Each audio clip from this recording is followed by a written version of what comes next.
ya ilinga ngoa le kaupo I so la fio ko malo ngo ya kupo le sam mo lo ko maka le ngau su lo kufanga ile alo o ko le o singa ko lava lo kufanga ya mau ami ko ngai usu ami ko ngai mo lo mo lo pale alo e ala inga le o lo pale alo fa salinga o le lo pale alo le aka ko ya o ngai vai nga la I ko le ko fa pula ya la ko foi le fa pe pa me yo ko foi ko yo ngo ko ku fa pula ia le ye to ngo ko mal malam bai ka ko al kanga kai fa ku sa ye ka ko so yo la wa le fa ka ko wa le ngi ka le ye ka le ka la wa le a o ia la e fa ye ngi nga lu ngai sa mo ya la o ma lu fa le alo le ye o fa ngi nga lu ngo le wa o ke le o isi fa mai le au o ko I ko ke le au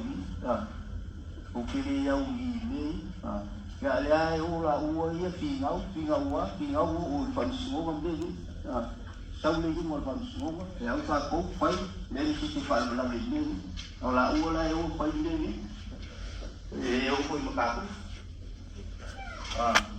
le mo ka le ba pu ya o le sa o la o fu ya ka ko ya o fa boleh si sa boleh makai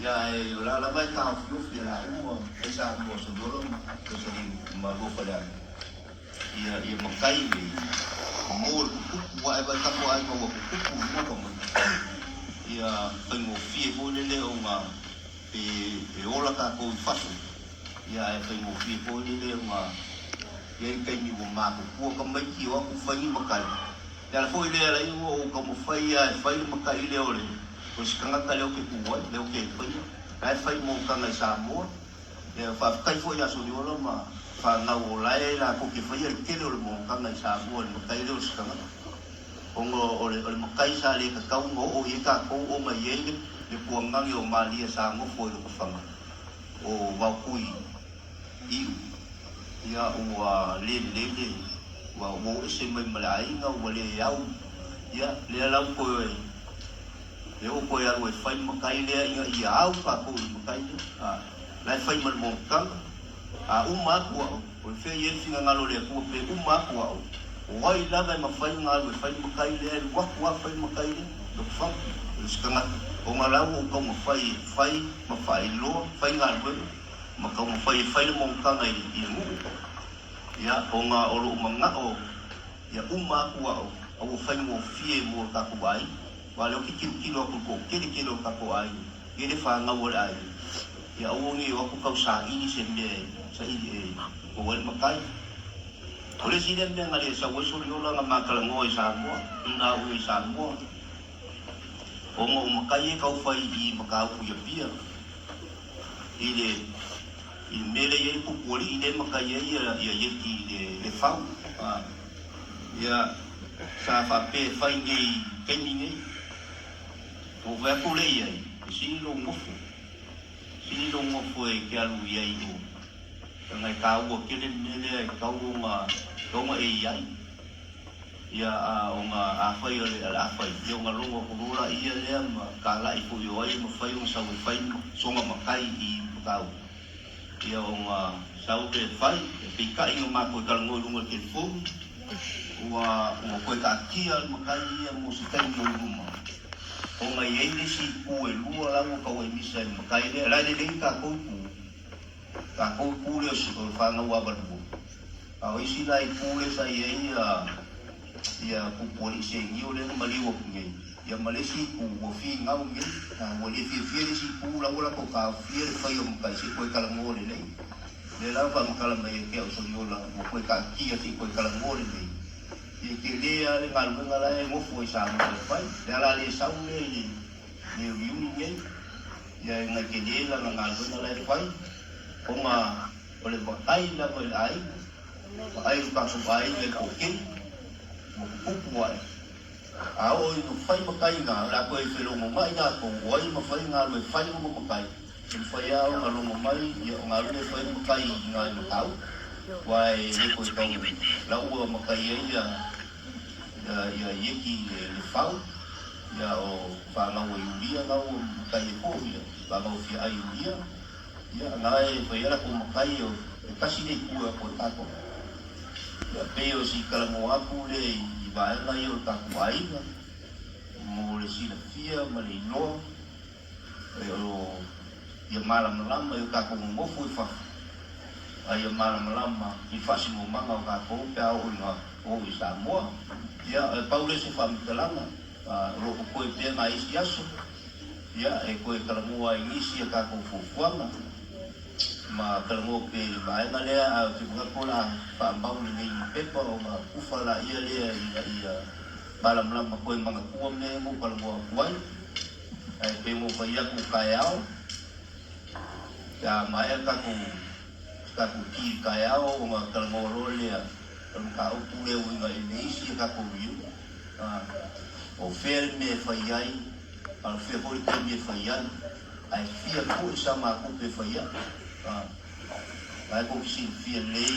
e le whai mo fia hori me leo le riu kawanga whai ngā isu ngā ka whai sa molo mo winga e ka pena uma e ka kou sa ma kupe whai ai e le riu sa moa ia o le whankalanga le mo ngia ngia fia whatai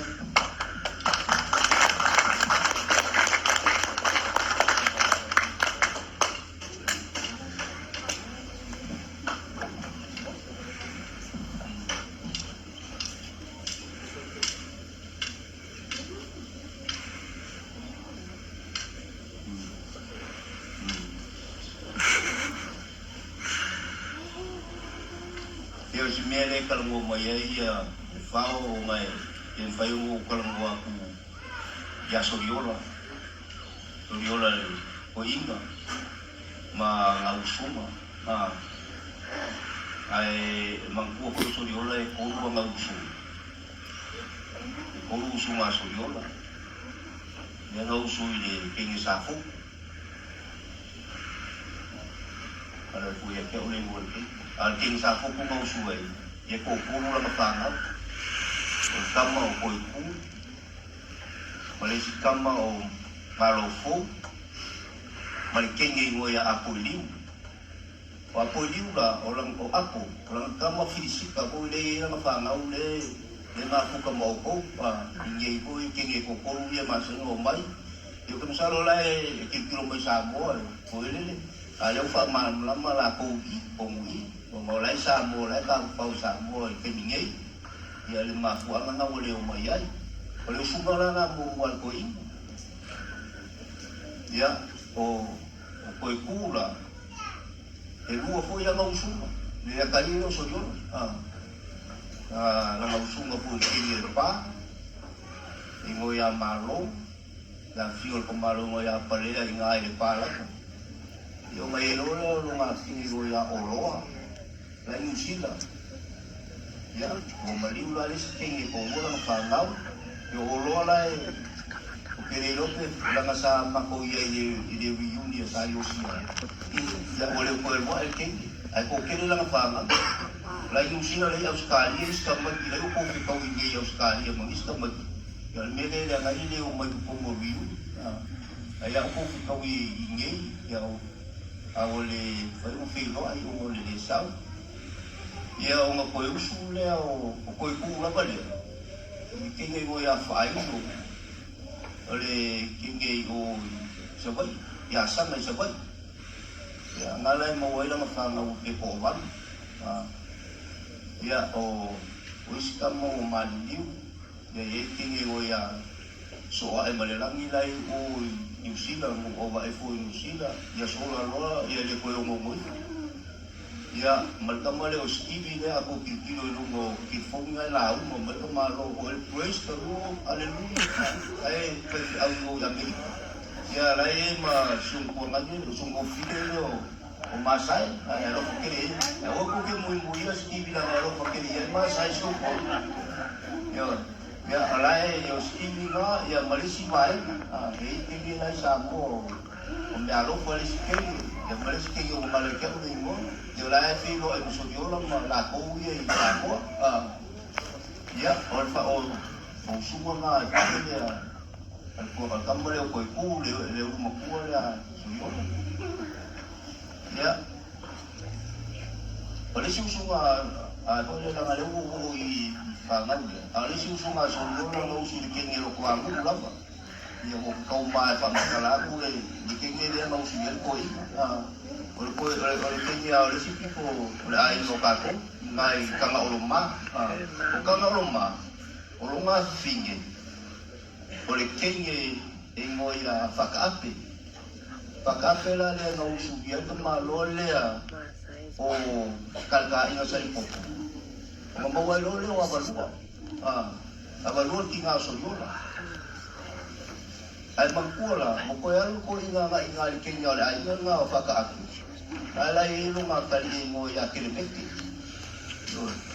Isusunga ngal ko ya masa ngikile lang ulo pale ai musida fa nga o kilemeti te ko balu ete ya kamu. Ya mau kipilo sama ko filo ai ya kini tapi kau lihat mana mereka bertimbul ya ai kiri usul mereka ada masuk kembali karena lupa kiri iya mau kipok nggak boleh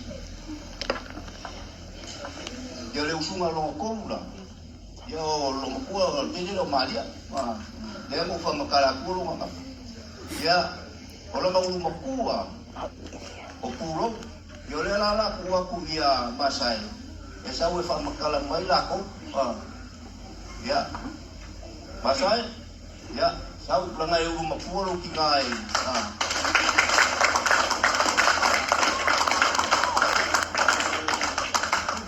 ya okulo we rumah pulo fa ngau le fa umang fa makala ku me nga mafuai o male fiso ka kire mako le le pulo onga o so yo la mamali sa ilo ko amo ka makala ay ngelo ko amo ay makala lupa ay ingo ko mga o abalua mayosia mo fa marolo mala o sa fa fi au yosia mabalua fa marolo mangal mo mga ola o ko pa maabe so yo la mamali e ka sala o al kanila na le puro mo mo puro la ka makuan o mauro la ia lea ai ka ofi kinga mali puro masa lea la ola ifo leo puro ma kuri lo le ifo le ale la ku ya masa ka ki pa makala ku la ko de ko fi la ko ai ko si la fi le wa leo ku ma fu ka mai masa o lo maku leo ai ka aku mai ko ye maku yo maku leo ai ka fa so so mai le ma ko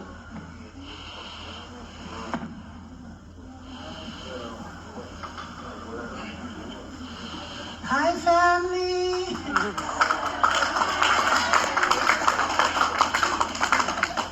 Iya, saya nama Bonea Manoa. Iya, ona. Dia nama uruangi. Lemafua ang.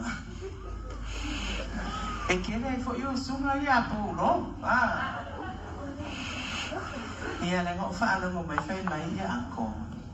Ikaw mai ikaw ako. Ono nga manatu na awa. O nga fa kau kupula ia dia ke fa ano mo ai na hai kala mo ia kama kama fa mai dia nga fa kau kupu kala na mai ko mo ai. O fa kai fo ina. Ne mo fa ano mo kung na nga ia o ke na ke o ke masang ia wa. No wonder. Pe kau me mau si vai. O nga o le o ke le imana malama ai fa tai le ia fias. Ne o malama tu mafu ama. O ro fo la tala na fai o fai ya. Ia o mato. Ia eta watu o pulo o la na usuma mo. Ile pala. Ai la le matu o matu o malafu. Ia o te noa o le tama malafu o le siaman Christian le fai. Na so ele o ile tanga tai no ia manase nga kai fai saba. Ia le no na lua o tili mafana. Lo sunga la na tolu. Ia le matu tama. O lo wa fino le fua fasi pa no sama tau. Ia to own no whanau le a mata mai a whautua. Ia o whanau le lei. O le li leo tanu mawhili. Ia so o ale teine na maliu a o lai titi o emu. So o ai loa hao. Ia na so o ai ia mata mai ta i lai titi. O ia lea o se tama whai ona. Na toe usu mai toi ina lava o samatau. Lea e masaro i lua to tene tātou e tāpea. O te ina lea o manwhana bei whana me lawe pētero. Ia o tau sila fia le a ina lea o suape. Ia o le uso o toi ina lea. E te punga mai ai whanau nā. Ia o le mātou nā whanau a pūlo. Ia o tūpu malawu o ora. Masaro la o le o whaarong o te whai mai anko. E mana o lia na tupe. Ia o ngā whauma ia o whaamtala atu e anko le awhiawhi. Nāko o ngā whopipa mana. O mā fua i wai no mana mana. Ma pauna ia o mio ngai ti te o sia la e kiwa unoa le awhiawhi ni. O mā fua anga. A o tūlanga o ngawha. I whapipa ina. Ia o nana mua watu stoi ina. Wautui. Ia te au. Ia le mafua anga o le ingoa leo no whalialu, o le mafua anga o le ingoa leo si tangata, o te whaafetai, o te whaafetai e, langa lai o te nofora ba amo wa o mo tilo tilo. Ai kulinga no te fia i lo sao mafuta, langa o le e tato whanau, they will grow and learn where we are from. I'm sure it's hard for them now, to understand, but as parents, tātou le e tupulanga wa o tupulanga ma. Vaenga lea e ilo luhi, me o sunga whawhiangainga. Tātou umana, tātou tupulanga nā le te whapea o tō te whōringa matua. Lau tupulanga le man vaenga le an. Wa o te lalo tupulanga le e tātou, whai, usia, ai o loo nā whiawhianga. Because I do the same with my kids. Ona ola whanau, e yeile winga nai whisiri. Mom, so where's your village from Samoa? Mom, so who's your family? Ola mafuanga fo ina re na ofia o te tala noa whamatala. Because as we are out here, you here in Australia and New Zealand, us in the US, we meet a lot of Samoans. And I always tell my children, just kanata na myself up there, ola uolia, au titilo tilo Samoa, e mua fisi. Where is he from? Who's her family? Ola tulanga na pa pili. Ola mafuanga niya. Sa umana